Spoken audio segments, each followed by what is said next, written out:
Welcome, Jill Kissel, to the Dish with Dina podcast. I am so excited to have this conversation with you today. Dina, I'm so grateful. Thank you for having me. I'm even more excited. I love I sharing with you. I love this too because first of all, you're one of the kind internet strangers who answered my request to have more people on the podcast. That's number one. So thank you for taking a chance and meeting somebody that you don't know. And Likewise. secondly, there's so many health and wellness professionals that I have on this podcast, but as you and I were just chatting before we hit record here, we're also human beings who also have our own issues at hand. And so I find that our conversation hopefully will unfold in a way that is going to resonate with not only the entrepreneurs and the wellness providers out there, but also anyone else who considers themselves to be in need of healthcare because we have to take care of ourselves. And also, you're in a very specialized population. So I can't wait to also learn a little bit more about what you do. So, on that note, why don't you share with our listeners and our viewers too, if you're watching this on YouTube, what exactly brought you in to where you are right now and a little bit of a background about who you are? I'm a practitioner for over 20 years. I started my career in a hospital, actually, which I'm very grateful for. I loved every opportunity I had. But I started to feel like I outgrew certain aspects of being in a hospital and I wanted to challenge myself. So I went into outpatient, which again was a wonderful experience with adults. Um, but again, felt like it wasn't exactly my niche. And then I was able to sign up with an agency and provide early intervention services. And I realized pediatrics truly was my passion. I felt really, really inspired to be able to help children and be a part of that journey for them. So I opened up my own practice just honestly on a whim. I drove past a beautiful building that had medical space for lease. And I just, no pun intended, but took the leap. And I I tried it while working my other jobs and it just grew. It grew and I realized there was a real need for a private practice pediatric place where a child could be treated in a safe, clean, fun environment, and that it was valued. So again, I opened my practice in 2010 with all that previous experience behind me, and here we are in 2024, thankfully, still helping babies through teenagers with certain specialties. And I really find the niche to be very unique and specialized. So let's go back a little bit further too. Did you always know that you wanted to be in the field of physical therapy? What drove you into that direction? When I was young, I was very athletic. I truly loved soccer mostly, but with that comes obviously a lot of injuries. So I received physical therapy, I would say in eighth grade. And I loved it so much that I took a job at a local physical therapy practice as an aide, and really learned about it with hands on experience. And I really loved the fact that you got to really know your patients, see them a couple of times a week, because I had also been considering pre med, but I really felt like you got to connect with your patient and form a bond and really help them in a way that maybe I couldn't as a medical physician, which was important to me because I really like connecting with people and making even a lifelong connection in that way that if they still need me at some point, they feel comfortable coming back. Can you share with us what that entails? Like how much of your time, academics, the classes that you take, what is the journey that brought you from when you started to get into this direction? And then we'll talk a little bit too about some of the specialty things, like the methods that you use, the approaches that you take as well. In school and college, when you learn when you're in your physical therapy degree, now it's doctorate. When I went to school, it was just the master's. So I went back for my doctorate and received that. But your education provides you with a global education. So you can go into any field you want. And that's where I think new grads can get a little lost because there's such a variety and you may not have that direction just yet. And I truly didn't. I liked a lot of things I did. With experience, I was able to find what I liked. And then with physical therapy, you can also take specialty exams. So once I found what I truly loved, you can study for your specialty. So I'm a clinical specialist in pediatrics. There's other niches that you can take that in, but I wasn't comfortable really doing that until I knew what I wanted to do. So you don't have to do that to practice, but I feel that if I'm going to do something that's very unique and very specialized, that it's important for me to be the best at what I do and to have those credentials. So I took it very seriously and I still take it seriously as a pediatric certified specialist. We have to maintain continuing education units or credits over the course of every 5 years. Is that something that you have to do as well in your profession? Yes, every state has its own regulations. So I'm currently licensed in New York and New Jersey, and they have different regulations. So you have to be very diligent with keeping your records because you can take a course that applies to both or one or the other. But New York does, and New Jersey both have very stringent continuing eds. I actually really like that because I like learning. I'm just a learning kind of person. And I think that it's very important to keep up to date with techniques or even just learn certain handling maneuvers. It's very, very important as the field grows that we are mandated and held accountable to learn and grow. I don't think I'll ever say I know everything. And I think that's important to be. I say this all the time too. We're always a work in progress. Like we say like progress, not perfection, but really if you do come to the end point of something, then what is left? So it's good to What's be that? fluid and flexible and always be open to learning, especially when you invest so much time, energy, blood, sweat, tears, money, all those things into your career. And this is also kind of the direction I want to take next, Jill, in that when it comes to designing a path for anybody listening to this, right? So we have people who are part of this podcast audience who are health and wellness professionals themselves, or just newly starting out and kind of navigating that path as well. The direction in which they take a lot of our past episodes, we've had this discussion around job versus career. And you are so embedded that you actually took it a step further and had your own practice built out of it. So, what are some words of wisdom, maybe even things to keep in mind, like you said, when you're in the academic journey, you're keeping an eye out for things that feel good for you, or maybe speak to your strengths, or even speak to your weaknesses that you want to challenge yourself. But what might be some guiding instructions to give somebody who's just currently starting out and trying to navigate the new world within the health and wellness profession or industry as to what to keep in mind? And also maybe if there's anything like lessons that you learned as well that you want to share of what to do or what not to do. So what I found is in trying out different fields, which I've been blessed again to do, is you're I now have a family. I have a husband and 2 children. So when you're spending time away from those you love, that time has to be something you're passionate about and doing happily because it bleeds into your life. I'm so happy at work. I love coming to work. I came to work very early for this podcast to get stuff done because I was happy to be in the office and get stuff accomplished.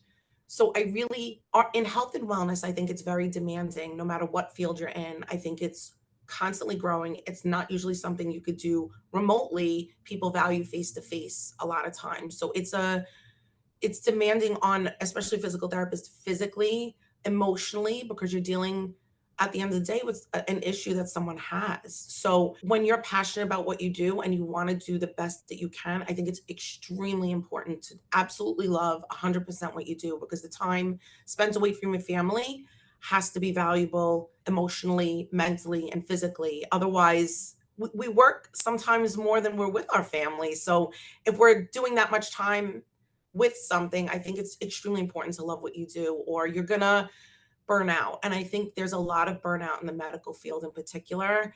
I read about it a lot, and it makes me really sad because I feel so blessed to love what I do and to not feel that way. Setting and creating boundaries. This is one of the themes that comes up a lot of our discussions as well.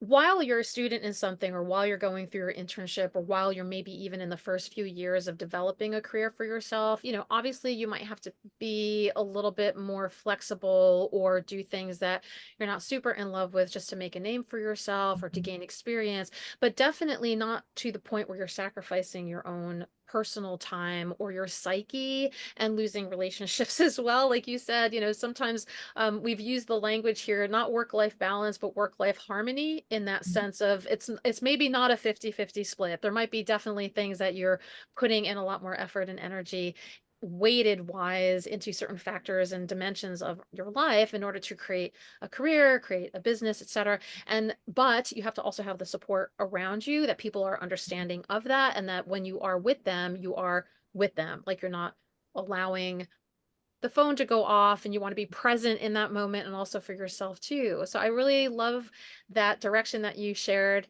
and just to, be a little bit more mindful of things coming into, but knowing that you might have to kind of navigate that path a little bit and set some boundaries up either before, during, or after to avoid burnout. That's a huge thing too, Jill. So I'm glad you brought that up. So let's talk too about niching down, right? You mentioned you have a very specific patient population. And just to clarify too, this has come up in some of the last episodes where we've worked with people who have pediatrics as a population. And I teach life cycle nutrition for those of you who know that. So I teach life cycle nutrition. Pediatrics is usually defined as like age 0 to about age 20. So you're going from newborns through the developmental stages of life to getting your first apartment or going into college. Do you have a more fine-tuned, because I looked at your website too, it does feel a little bit more on the younger end, but do you have a limit, like a maximum age as to whom you or minimum age that you work with? So there's a reason I like to be a little vague. We tend to see children 0 to 12. I want children to be in the right population. There is a time where they might need more equipment that's appropriate for an adult. What I value about pediatrics is that it's extremely one-on-one. So you're with our therapists for the entire half hour. So I take every child in specific to their own case. If there's a child that's older but has certain needs, I'm happy to accommodate them. But if a child would be older and feel uncomfortable in a pediatric setting, they might feel silly, I'd happily refer them out. So I leave it open-ended because there are children I think that I can service really, really well and better in my clinics, that I would like to offer them that space and not limit it with an age. That seems similar to the dietetics profession as well. I'm kind of a generalist in this sense that I tend to take people from point A to point B, and then I send them on their way. So we get them to a point where they feel comfortable and confident with whatever condition they're working with. And then I'll move them to a specialist. Or sometimes there might be areas like conditions, specific things that I just am not feeling super comfortable with. And I'll make sure that I refer them to a dietitian that does have that specialty. So I bring this up for a couple of reasons. Number one, like you said, when you're in the academic journey or you're starting out your career, you're growing your business, however it is, whether you're working for yourself or you're working for someone else, that's also something to keep in mind too. Who are you comfortable around? What do you feel like you want to fine tune? And then do you end up going forward in your future development, building up those professional skills and maybe fine tuning that even more by getting a specialty? The second reason I bring this up too is for anyone out there who is looking to work with the healthcare professionals, understanding the language that we're using, learning a little bit more about maybe what their skill specialties are, and the fact that if they cannot physically help you themselves, and maybe you can ask them, is there someone in your network? Because we all kind of, I think, you can correct me if I'm wrong on your end too, Jill, but like, there's a network that we know. Like I'm on Facebook groups and we follow each other on Instagram, and I'll see people at different networking events or different clinical conferences or things that we cross our paths with. So we build that connection so that we feel comfortable giving our patient population referrals if we need to, or letting them know. Is the same with you? Like, do you have a group of people that you tend to connect with, whether it's state by state or just as far as the specialty goes? I've been extremely blessed along the Yeah. way and being in different niches to have really made really great connections with people I value, not only in the physical therapy field, but occupational therapy, psychology, speech therapy. And Staten Island is very, very small, believe it or not. So we all kind of get to know each other really well. And for doing this for so many years, I've been really blessed to be able to create a network where I can really help a child find the right person for them. And I always say that every child is so individualized in their care that what might be right for one might not be right for the other. So I'm very blessed to have a really eclectic group of people around me that have an amazing skill set that I can really I always with children, it's a team. We're all a team. I find value in being able to communicate with people, including physicians, so that we can all make sure we're doing the most efficient plan of care, the most effective plan of care for them. I value communication. So when I find those people, I hold them tight and I keep them in my circle. So I'm happy to say that that's extremely important to me. And I make sure that I listen to what the parent is telling me and I direct them and guide them, hopefully in the appropriate way. It's not like you're just working with one patient, you're probably working with more than one at the time because you're dealing with a person who is very young, not able to drive themselves to your facility, and also maybe not aware of the steps to take when they go home and have to maybe continue some treatment or engage in some sort of, home plan that they need to before they come back and see you again. So let's talk a little bit about marketing as a business owner and developing a niche. And as much as I roll my eyes at this, the necessary evil that is social media sometimes, where are you finding the best bang for your buck? Is it word of mouth? Is it through insurance directories? Do you purposely try to engage with social media to bring clients to you, or just as a way to communicate your services? I'll start with social media. It's a necessary evil, unfortunately. I am very proud of my social media and I do it myself, creating a calendar and making sure that I reflect this practice in a way that I provide some education, I provide a feel of community, I provide a feel of unity within my clinics because now that there's 3, I want people to know our faces and to know who they're going to meet. So I try to meet different objectives with it and I make sure to keep track of it and ensure that I'm hitting all the check marks. Again, a necessary evil. I love it, but I don't. I love that I can engage with people when they have a question, they can DM me or write a comment. And I also really like engaging with other practices and seeing the growth of the profession. I found some really great connections that way. Wonderful, wonderful practitioners that I'm proud to be colleagues with. So I love that. As much as I find it an evil, it's necessary, and I found a way to kind of make it a positive for the profession, I hope.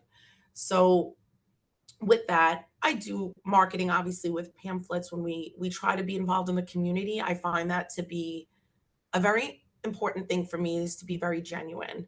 And I want people to know that we're not just here waiting for you to need us. We want you to know ahead of time so that way when that need arises, you don't feel lost. You know that there's something out there. And I think that's really important because the service-based industry, you're needed at certain times, not all the time. So people Google, right? They have to Google you and they have to find you. So if they can't find you, I think that's the hardest loss is I always say it's if you need me, I'm here.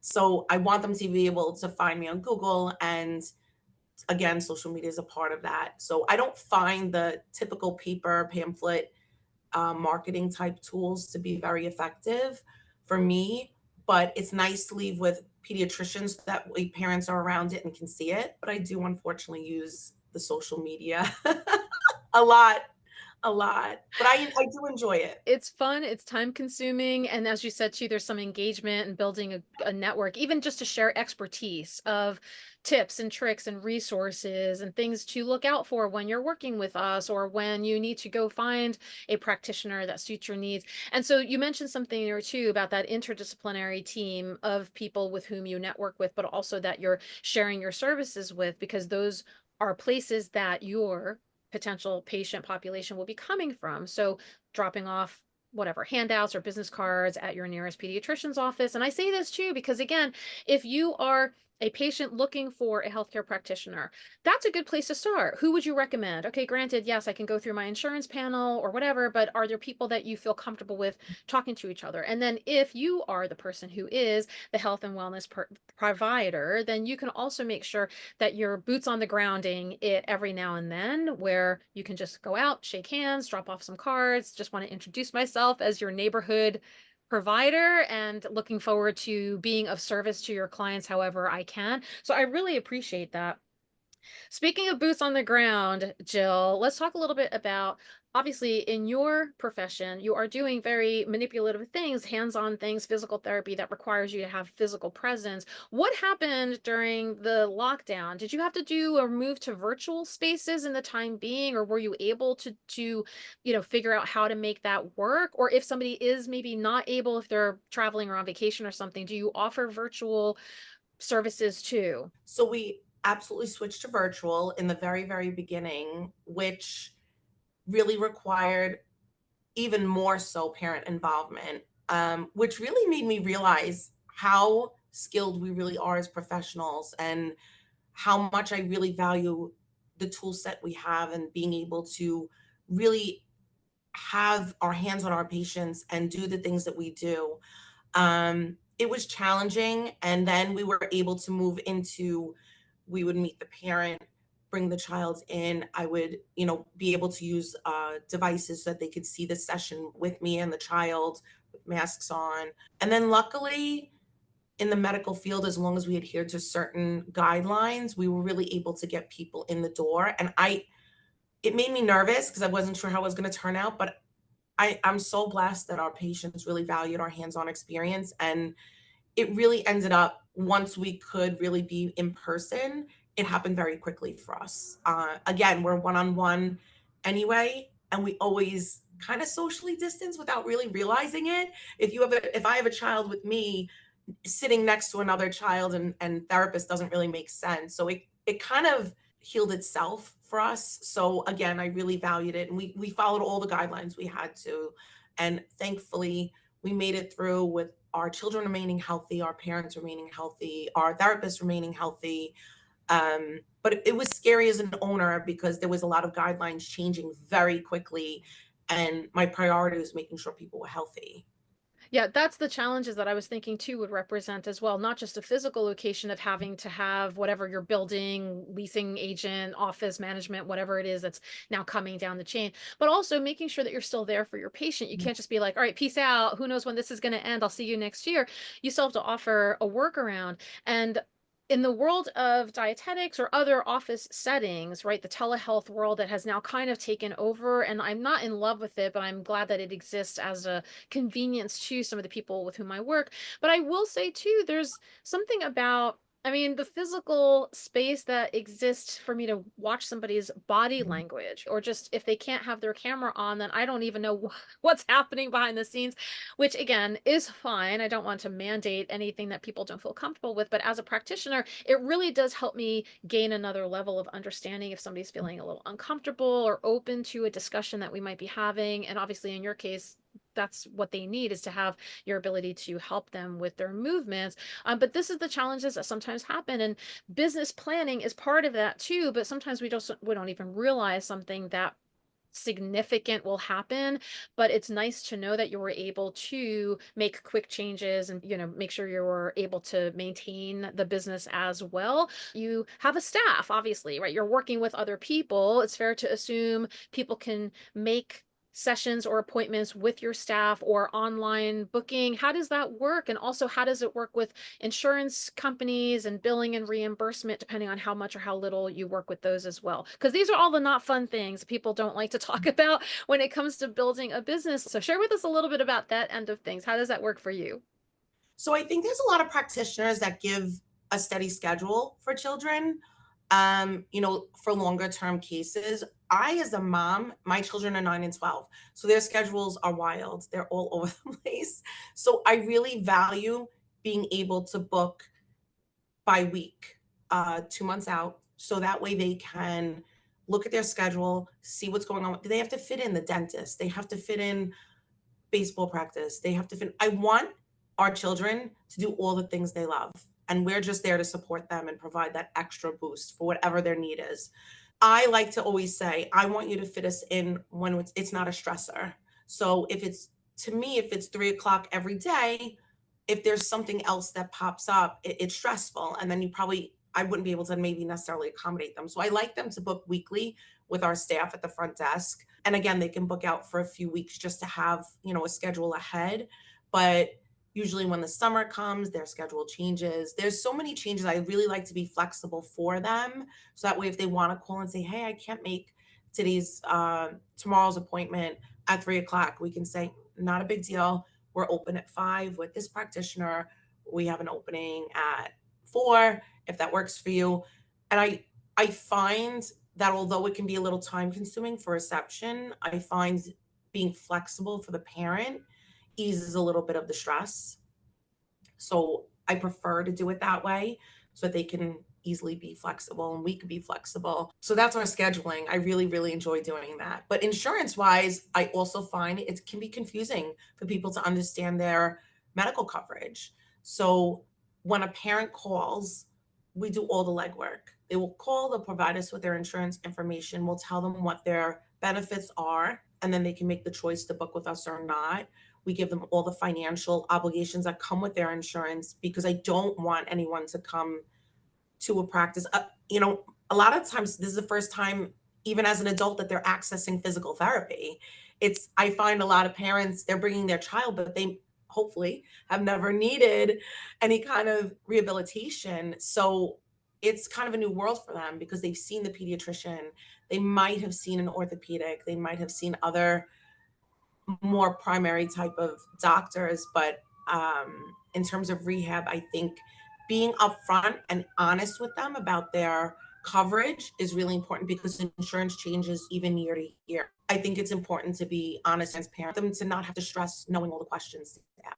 It can be kind of confusing. I know for our work as dietitians, depending on the insurance company with whom we're working, they could either approve 3 sessions or unlimited sessions. And it depends also on the diagnosis that somebody gets too. So that's something that's really confusing to a lot of people as well, because they think, well, I just want to eat healthy or I want to learn how to adjust my whatever to prevent something from happening. And it's like, yeah, sometimes they don't care about that, or there might be a way that we have to kind of figure out how else we can quote unquote spin it. Like maybe your doctor can provide us with some updated information, or you might be at risk for something that we're trying to prevent from happening based on, family history or whatever. So as the administrator end of it too, right? So this is something that we have to navigate, that sometimes one year it's all easy to figure out, and another year it might be completely different, or they might require different diagnoses codes and things like that for them to extend the Mhm. sessions. So it's a bit of a juggling act for sure. So I appreciate your insight into that. Is there anything, especially in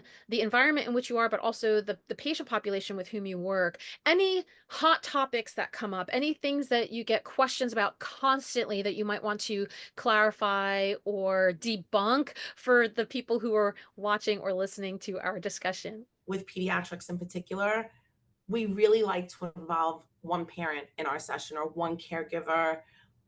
I really feel what we do is so important, but what the parent or caregiver does at home will increase the likelihood of gains made that are kept.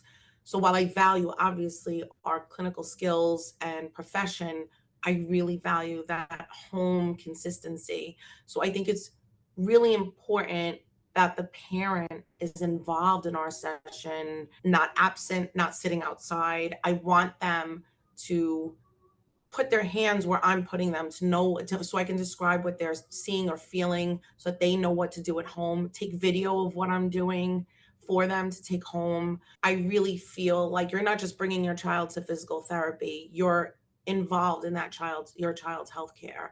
So for me, I think while it might feel burdensome, the parent is part of our team. And I really want people to understand that when they come to us, we're a part of your team. We are not the answer. We are a part of your answer, and we're happy to help you find the other puzzle pieces, but you're a part of that puzzle piece, and we need you. We need you, and we need your compliance. And in certain ways, I value it more than even what I'm doing because when you're passionate about being a part of the process, it's like magic. It's just magic. You get to really see the development of that child and the growth in that child, and even in the parent.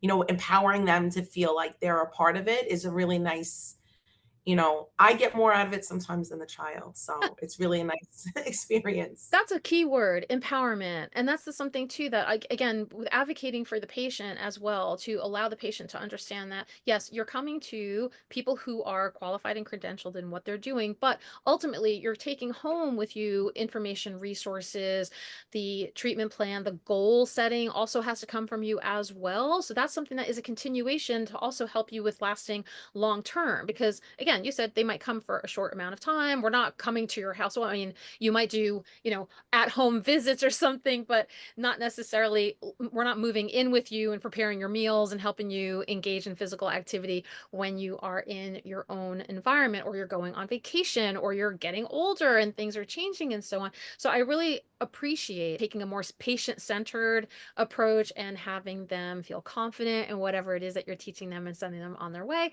so that again, you're part of a team. You're part of a team. It's not two separate individuals or two separate entities. Some of the approaches that you do take, can you define for us what those terms are? Because I saw there's certain like methods or treatment plans that you're given, and I don't know how to pronounce them, so I'm going to let you do that. The things that you're trained in. I think there was specifically one for scoliosis and maybe something else. If you just want to define and explain what might be things that are available to people out there who are looking for treatment. Again, I always really, really love learning, and having a specific pediatric practice with, as you can tell behind me, this is just a small room of the practice, is child friendly, safe and clean. But I felt the need to really address certain topics or certain diagnoses that kind of kept popping up my way with calls. Someone would question something, and I always find in my career that you're getting calls for a reason. People are looking for something. And if I can be the person to address that, I feel like I've succeeded. So we were getting some calls for the Schroth method, which is now, we have to say Schroth based method, which is a non-invasive technique for scoliosis where you use postural and breathing techniques to hopefully halt the progression of the curve. If not, hopefully even reduce the curve progression and reduce the curve that of where it's at.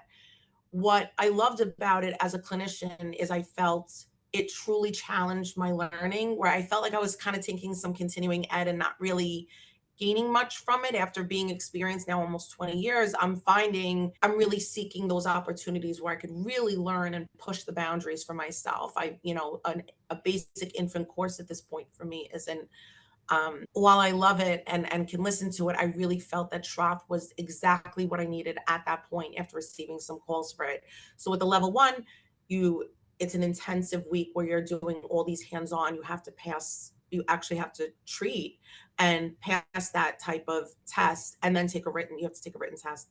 So when you go into level two, they require that you have at least a minimum of a year experience of hands-on treatment with a maximum of 3. So they wouldn't let me take the second level until you had some experience. It's changed since, which is why I'm explaining it differently.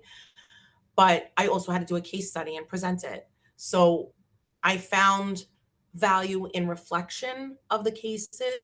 I found value in treating the different types of curves, and I still find this type of treatment extremely successful in lots of types of different curves. What I love about it, and to circle back to that whole team approach, is it's imperative to be communicative with the orthopedic specialist, with the bracing, with the orthotist, with anyone else on the team, so that way this child is having really truly a cohesive plan. It almost forces the team to be in connection, which is really truly what I love. So it kind of brought in all the pieces that I love about treating into something. I truly love ortho.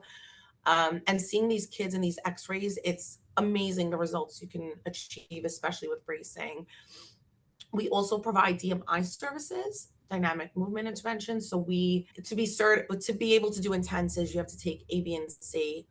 We're currently level A.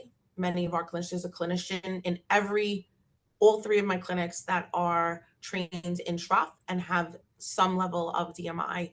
DMI is a nice intervention for children with neurological deficits or even orthopedic that challenge their neurology. It challenges your motor learning. It challenges your postural reactions. It really gets to the core of neurology with a lot of emphasis on tenets of neurology that have been extremely researched. Because again, you want to practice evidence-based techniques.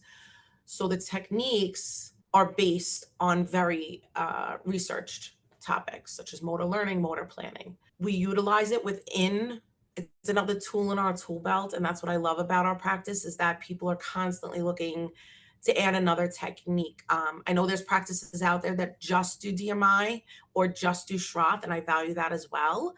And I love the techniques, but I really love my niche is being able to provide all of that while still getting our ability to help other children with other things, or just add a little thing to a session that we know we can pop it out when we need.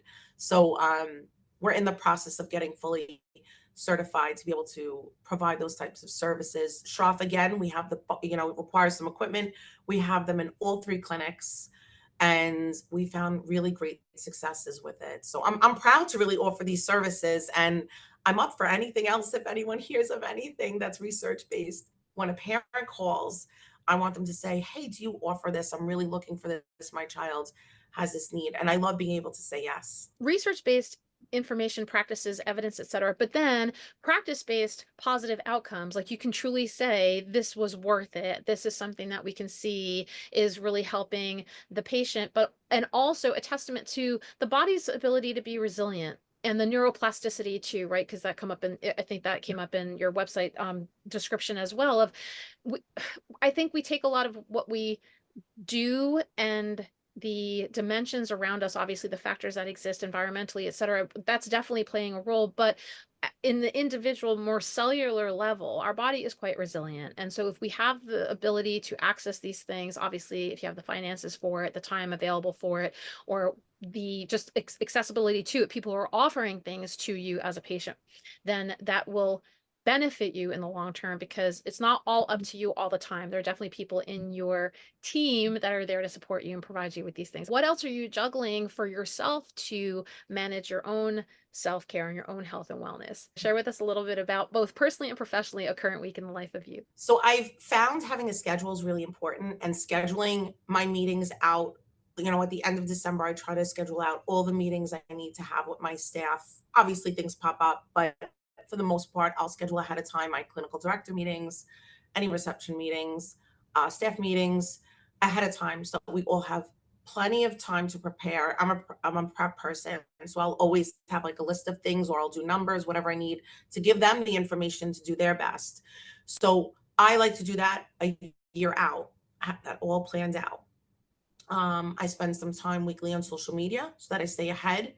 So I'm not posting something haphazardly. It's planned, it's thought out.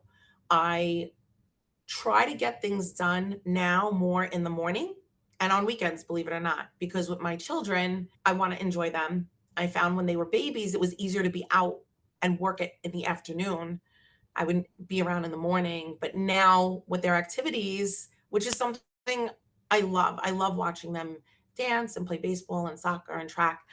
So being able to truly be mindfully present, not just physically present, requires me to dedicate the rest of my time in the morning and sometimes even the evening and weekends. And I'm talking evening, really late evening. So the challenge I find is finding time for me, because I am making the time for work. I'm making the time for my children. I'm accessible to my employees almost at all times.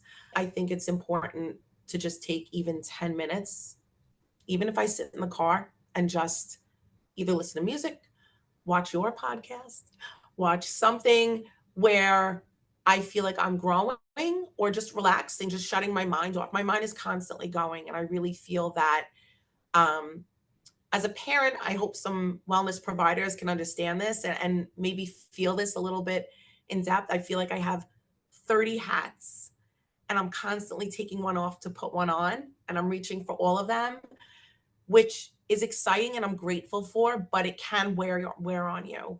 So taking time mindfully in the day, although I'm not always successful at it, is important. And I've learned I can't take days anymore. I can't just set aside a day. It doesn't really happen realistically. So it's okay to do 5 minutes here, 10 minutes here, even if it's just grabbing my coffee and sitting in the car for 5 minutes with my coffee and journaling, or anything that's time for me where I can continue to grow as a person is important. I think where my children are at it and where the business is at, I can easily get lost. And I'm no good to anybody if I don't help myself a little bit.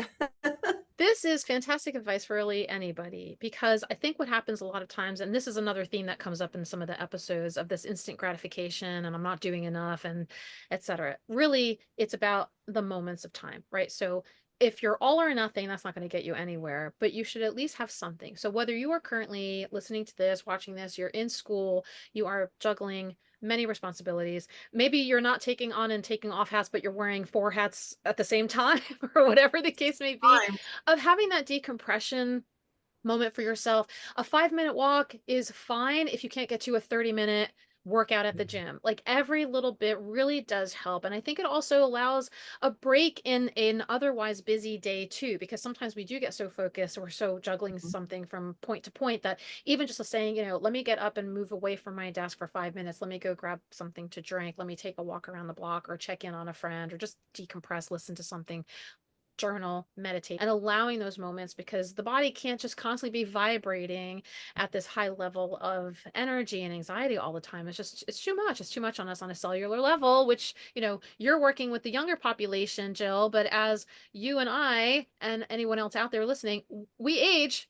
Okay, so those things that are happening to you in your earlier years are going to affect the future you. So the things that you're investing in yourself, that you have access to, the things that you're taking your time to do, develop these other habits that can take you into your retirement ages, hopefully. Granted, we're living a little bit longer than we used to back in the day, so keep that in mind, right? It's not an all or nothing approach. You can take a little time for yourself. I'm like you. I can't right now. It's not that I can't. I just probably don't want to block off actual a day. So I'm always going to be on in some way, either answering emails from students or trying to prepare for the next day of whatever it is that I'm working on. So, but I do try to block times. Like I'll go out for a 2-hour walk if that's the luxury I have, and then I'll come back and work until, 8 o'clock at night or something like that. I used to think I had to be at the gym for 2 hours and I had to do these things to be able to say I'm doing these things for myself. But what I found over time, and again, like you said, with age, even your energy level is depleted, that when you put the pressure on yourself to make that amount of time, you end up stressing out all the other things you have to do. And it makes when you return even more stressful. So for me, blocking out those smaller times doesn't stress out the other activities I have to do for the day. And it just gave me a reset. So listen, there are days I'll take vacations with my family or do something small.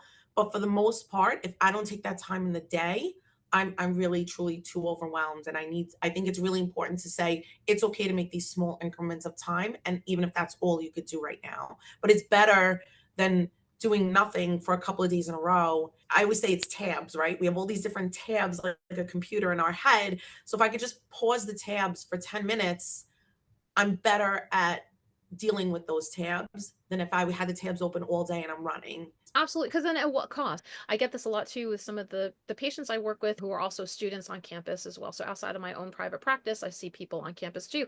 And I get it because I used to be that too, but really it's never going to change no matter what you're doing. You're going to be either in a work environment playing the role of a staff person or a leadership of executive position or whatever. There's always going to be something, or juggling many different responsibilities or having kids or whatever the case may be.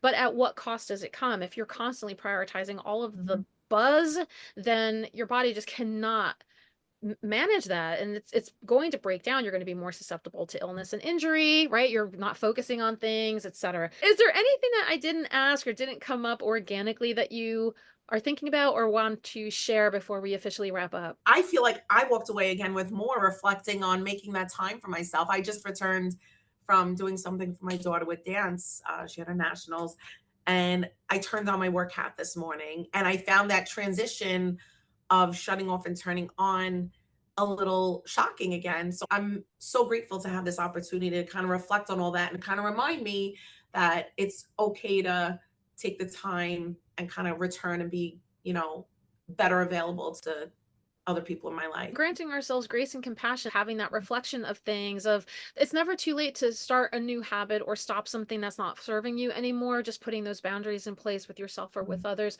And those takeaways hopefully come from every episode of this podcast, as we really do want to engage in conversation that is not just empowering people, but also advocating for people and allowing them that flexibility and telling them that we're all human. It's okay. You're allowed. You don't have to be perfect at everything. Jill, this brings me to my 2-part question. Oh, What is on your plate today, Jill. So both what is, after we wrap up, what is the next thing you're working on, professionally speaking or otherwise? And then what's the next meal that you'll be having? The meal is not planned, unfortunately, but I'd like to have a salad because I've been away and I need something healthy, a lot of vegetables.